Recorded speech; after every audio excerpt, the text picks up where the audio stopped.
자, 이번 남북 갈등 불씨가 된 게 바로 대북전단이었습니다. 지난 4일이죠. 북한 김여정 노동부 부부장이 담화문을 통해서 대북전단 살포에 불쾌감을 표시를 했고요. 우리 정부에 제재를 요구해 왔습니다.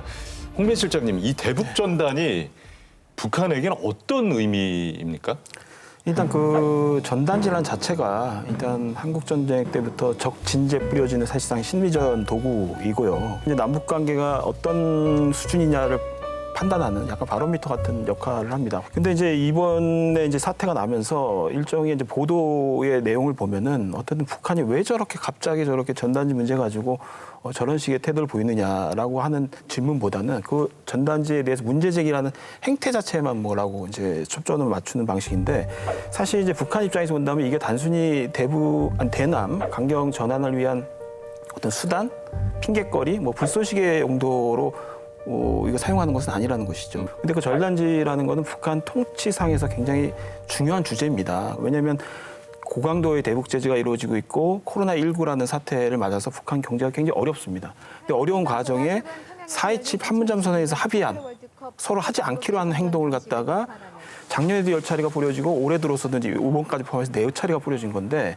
내륙의 도시에 있는 주민들이 보게 되고 신고를 하게 되면 인민보안성이라든가 뭐 총정찰국이라든가 보안사령부 이런 데서 수고를 하거든요. 결과적으로 아래로부터 올려오는 것을 어떻게든 민심에 대해서 좀 호응하기 위해서라도 전단지 문제에 대해서 문제를 제기해야 되는 부분이 생기는 거고요. 이거는 굉장히 체제의 아킬레스건, 소위 이제 김정은 위원장의 사생활이라든가 어떤 선정적인 내용들이 굉장히 많이 포함된 내용이란 말이에요. 통치상에서 굉장히 심각한 문제의 내용을 담고 있다. 그래서 저는 어떤 면에서는 2년 동안의 합의 이행이 제대로 안 된 것에 대한 어떤 불만이 기본적으로 있지만 전단지 자체만으로도 상당히 문제 제기할 만한 것이다라고 봅니다.